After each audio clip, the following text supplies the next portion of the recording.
मुंबईत आयोजित अंदाज समित्यांच्या राष्ट्रीय संमेलनात झालेल्या विचारमंथनातून या समित्या बळकट करण्यासाठी काही निर्णय घेण्यात आले।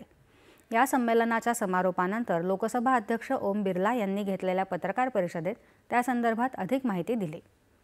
अंदाज समित्यांनी शिफारशी करण्यापूर्वी सर्व हितसंबंधितांशी व्यापक चर्चा करून अहवाल द्यावा। त्याचप्रमाणे समितीमध्ये कृत्रिम बुद्धिमत्ता तंत्रज्ञानाचा वापर, त्याचप्रमाणे अर्थसंकल्पीय तरतुदींसंदर्भातील निगराणीसाठी या समित्या अधिक पारदर्शक आणि उत्तरदायी बनवण्यासंदर्भातही निर्णय झाल्याचं बिर्ला यांनी सांगितलं।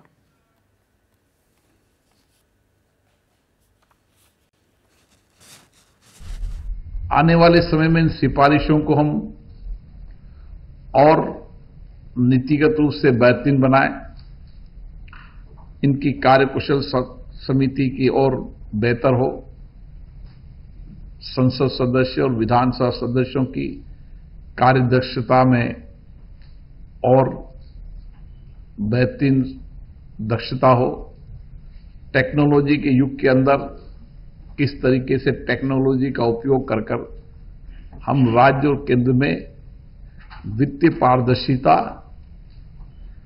जवाबदेही, शासन में पारदर्शिता और उत्तरदायित्व के साथ काम कर सकें। राज्य और केंद्र की समितियों में जो प्रशासनिक जटिलता आती है, उस प्रशासनिक जटिलता को निरंतर संवाद के साथ संस्थागत कार्यक्रम योजना बनाना और आम जीवन में कैसे परिवर्तन ला सकते हैं, इसके लिए भी विचार विमर्श हुआ।